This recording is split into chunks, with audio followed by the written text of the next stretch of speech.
Well, folks, it's too cold outside to be working in the shop, so I thought I'd do a little movie here about magnetos. I got an old D8 over in Montana, about 460 miles away, and I promised the guy many years ago that I would see if I could get it running for him. And I finally got there, but the magneto was missing from this Caterpillar, and so I bought a used one and hung it on there. It seemed to have spark. Well, I couldn't really get the thing to run right. Never ran the pony engine enough to get the diesel to even turn. Couldn't keep it running.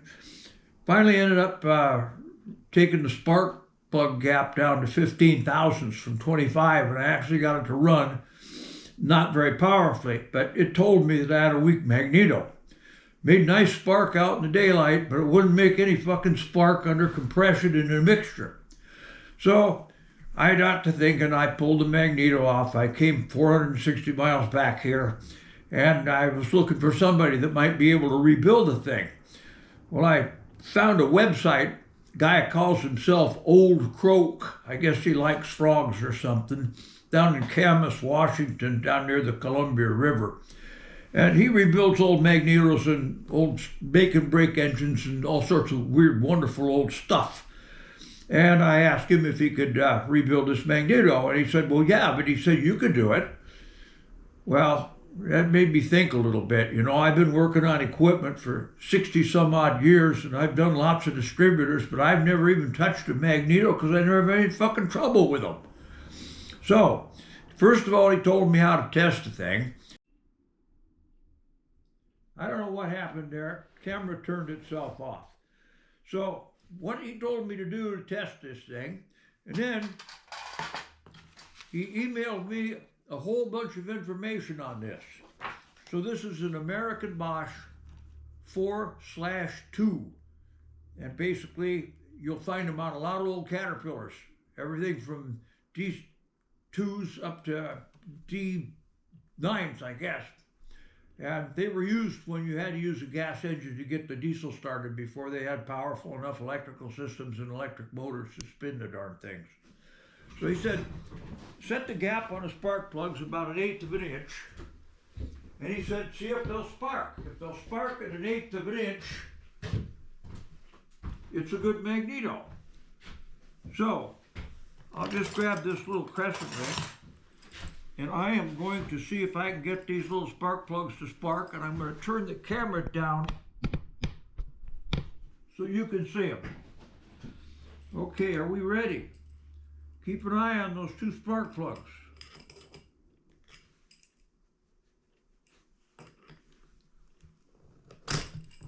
Nothing there.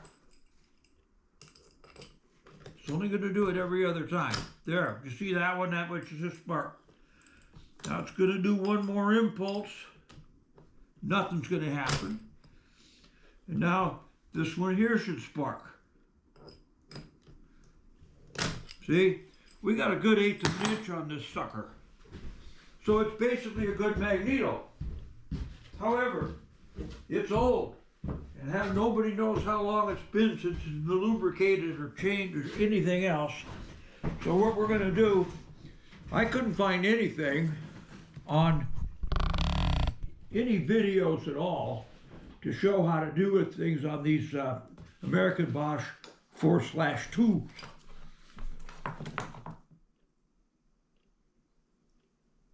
MJK, that's the series, MJK 4/2.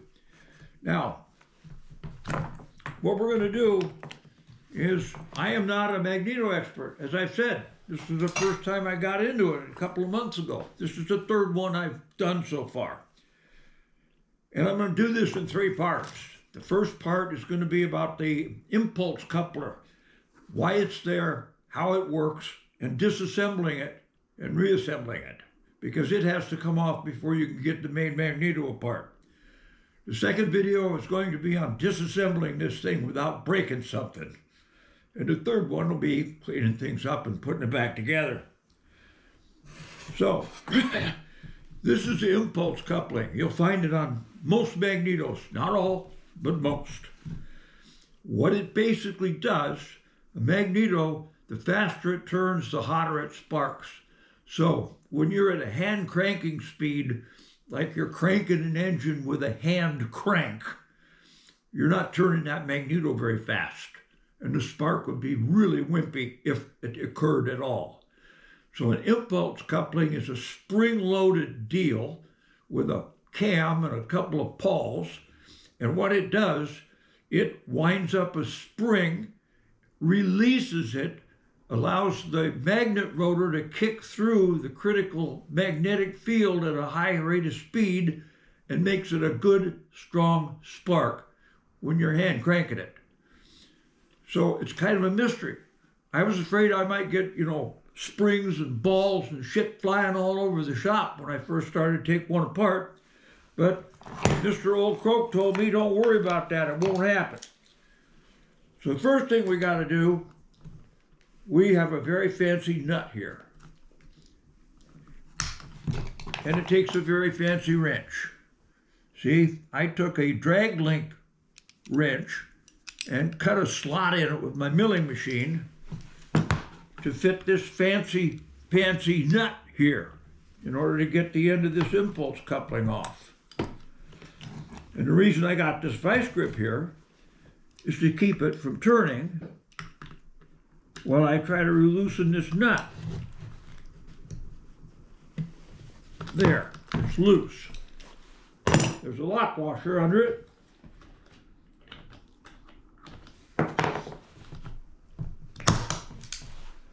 You don't want to forget to put that back in.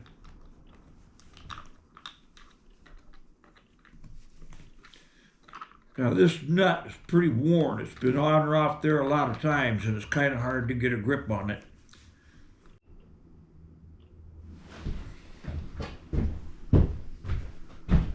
Sorry about that, folks. This fucking GoPro has a habit of turning itself off for some fucking reason. Okay.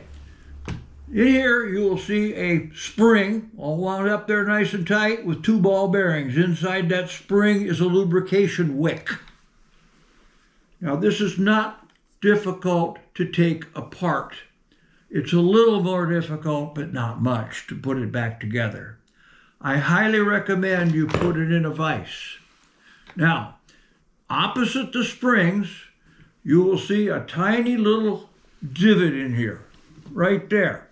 That's where you can put a awl or a tiny screwdriver down in and lever that spring out and hold on to it while it expands. And then you can just lay it out and there's 2 ball bearings there.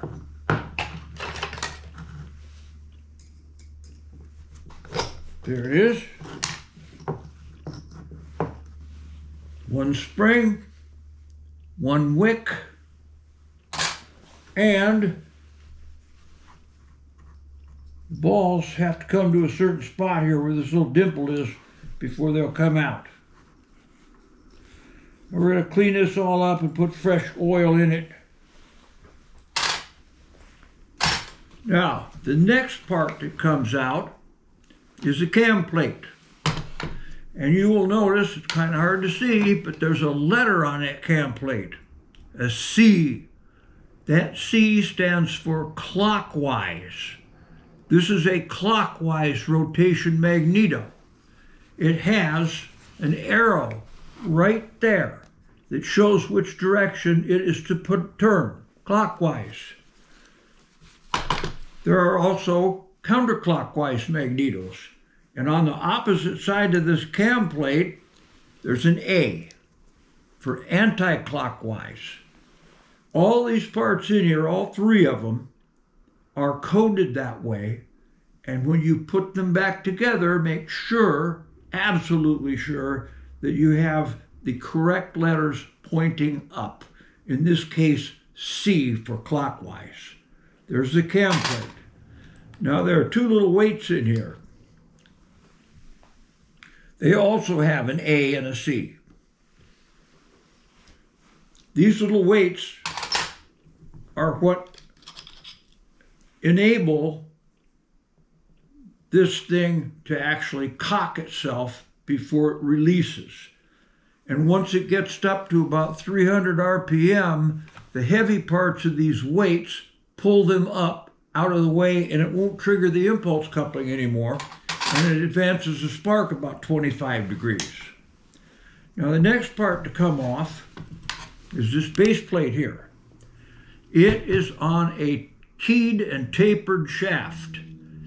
Some of these, I'm warning you, have 2 keyway slots in them. So, before you remove this, make darn sure that you mark exactly where that keyway is and which one. So,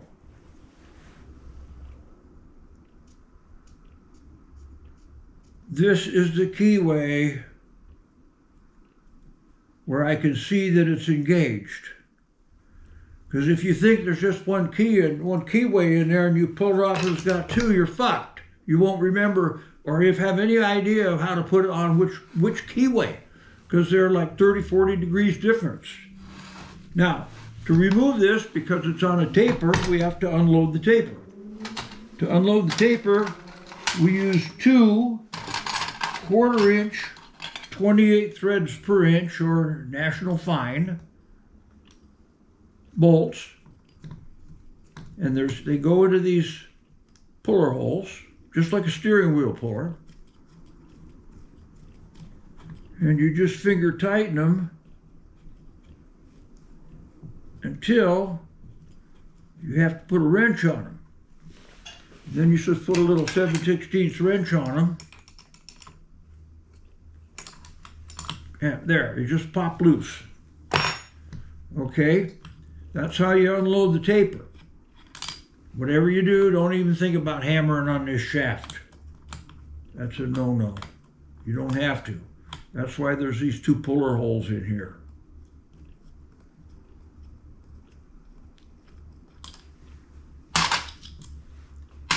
And here is the base plate with the 1 keyway in it. Now, like I say, sometimes these have 2, so you want to mark them before you take them off. Now, the next little item, and it can be a stubborn son of a bitch, is that woodruff key in there. Now, some of them you can just pull them out with a tiny pair of vice grips pretty easy. But I had one of them that wouldn't come out no matter what I did, and I had to pull it off, pull this backing plate off and destroy the seal by pulling it over the woodruff key. I was still unable to get the woodruff key out until I got the thing completely disassembled. I took it down to the shop, I put it in a vise, I had to drill 3 holes in that darn little key in order to loosen it up to get it out of there. So, the next thing, you'll see there's 4 flathead machine screws in there. Don't take them out. This plate has this slot in it, which is how the impulse coupling is set up so that it'll trip. And I'll show you that as we put it back together. Now we're going to put this back together again. First thing goes on is this plate here. The base plate's what I call it. And since I only have 1 key and 1 keyway, it's a pretty easy selection.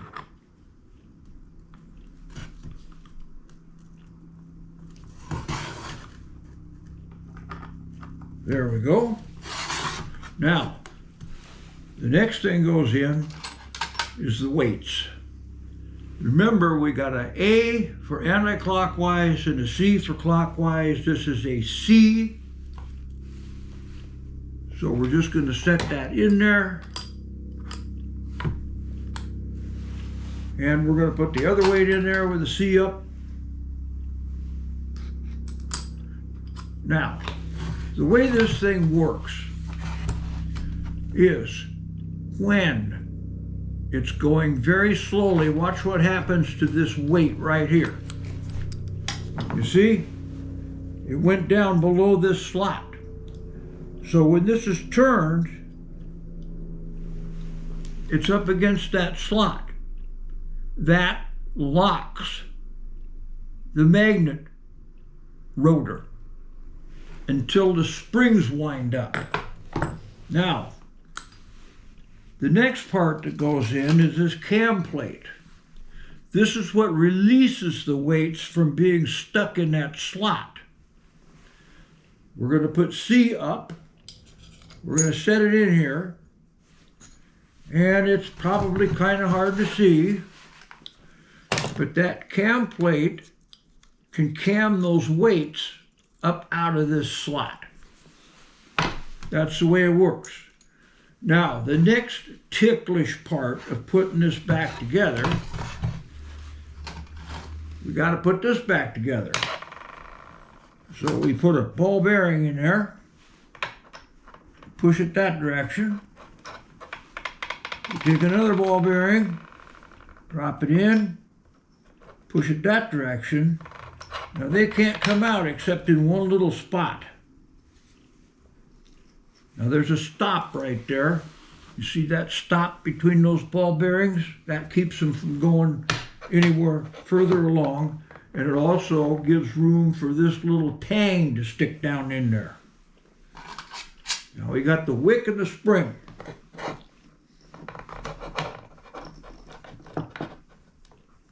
And we just sort of put that end in, put that end in, and then there, we got it. Okay, back in there. That spring and the wick.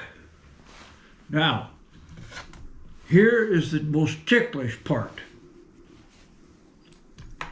You see this cam plate? It has to index in these two slots.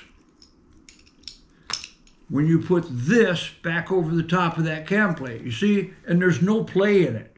I mean, it's just, there's no slack whatsoever. There's no taper, no lead, no nothing. And so getting this back on, you got to make damn sure it's over the top of that cam plate and it's down completely. Otherwise, if this thing's out and you tighten that thing, you're just going to have a mess that doesn't work. You won't get it completely tight either. So, the trick is to mark it. We're going to put the C up, and we're going to, see that tang right there? That tang fits between the two ball bearings when it goes back together. So, what I've done is I've marked these slots. You can barely see it, but I've marked them with a Sharpie. And as I start to reassemble this, I know, okay, this goes over the tang right here, and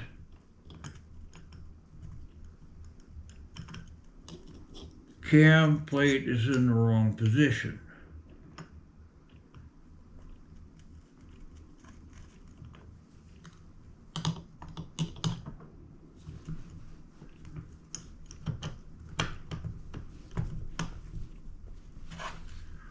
It's not on there.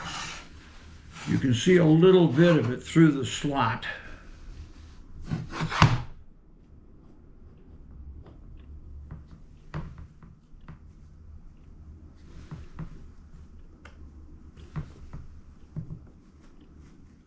You son of a bitch.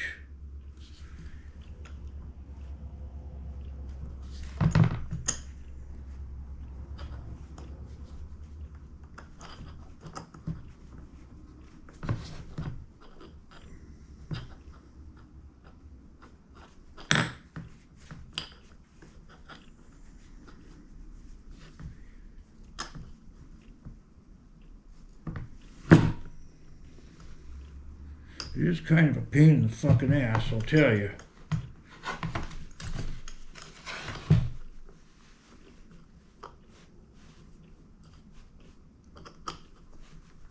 There it goes. We're in. Now, you'll know it's in there because you've actually got about 1/4 of an inch of that thread sticking out, and the thing is level. It's not cocked.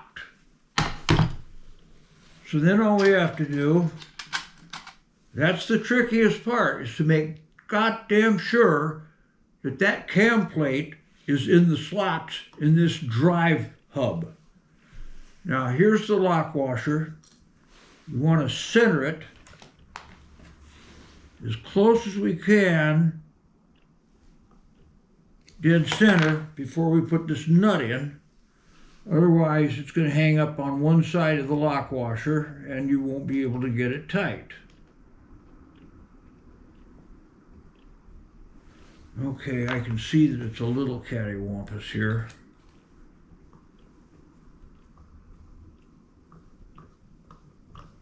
I think I've got it under control. Maybe not.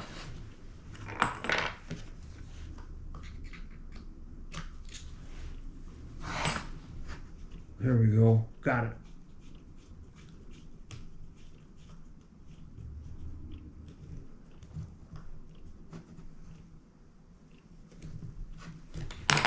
Okay, we'll take this fucker.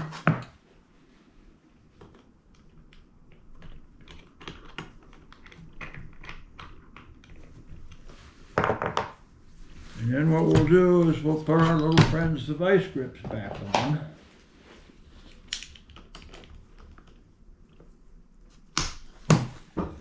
And then we'll put this on this and make it go on.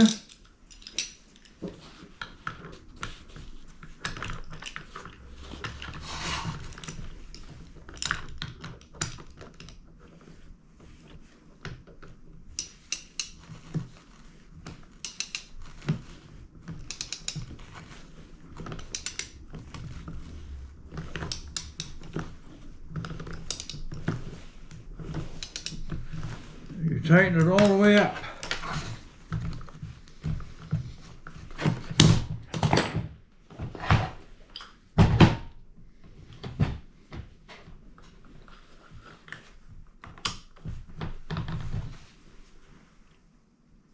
Okay, I know it's almost impossible to see, but the bottom of that weight is at the bottom of that slot.